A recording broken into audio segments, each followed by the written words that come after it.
మార్వాడి యూనివర్సిటీకి ఎందుకు జాయిన్ అవ్వాలి? మన అంటే విజయవాడలో ఇంటర్ పూర్తి చేసిన స్టూడెంట్స్ చాలా మంది ఉంటారు. ఎందుకు ఇటువైపే రావాలి? డిగ్రీ నెట్టే ఎందుకు చూస్ చేసుకోవాలంటే ఏం చెప్తారు సార్? మార్వాడి యూనివర్సిటీలో ఎందుకు జాయిన్ అవ్వాలంటే ఆపర్చునిటీస్ బాగుంటాయండి, స్కిల్స్ బాగుంటాయండి. నెక్స్ట్ వచ్చేసి మా ప్లేస్ అయిన స్టూడెంట్స్ ఉన్నారు. మార్వాడి యూనివర్సిటీలో జాయిన్ అయ్యి వేరే వేరే కంపెనీస్లో జాయిన్ అయిన స్టూడెంట్స్ ఉన్నారు.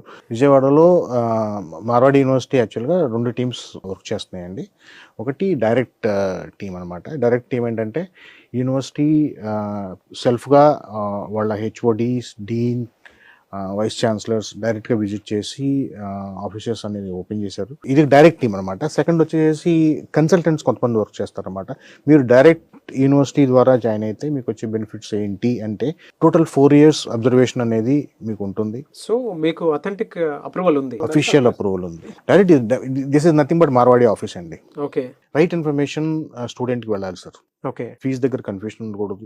అండ్ యూనివర్సిటీ అనేది ఒక ప్యాటర్న్ ఉందన్నమాట. వాళ్ళకి ఒక ఫీజు, దాని మీద మెరిట్ బేసిస్ మీద స్కాలర్షిప్స్ ఉంటాయి. స్కాలర్షిప్ కూడా ఉంది. స్కాలర్షిప్స్ ఉంటాయి. అది ఆ స్కాలర్షిప్ అనేది డైరెక్ట్ ఆఫీసెస్ వలన మీకు వచ్చే బెనిఫిట్ అంటే పేరెంట్కి కరెక్ట్ ఇన్ఫర్మేషన్ వెళ్తుంది అనమాట.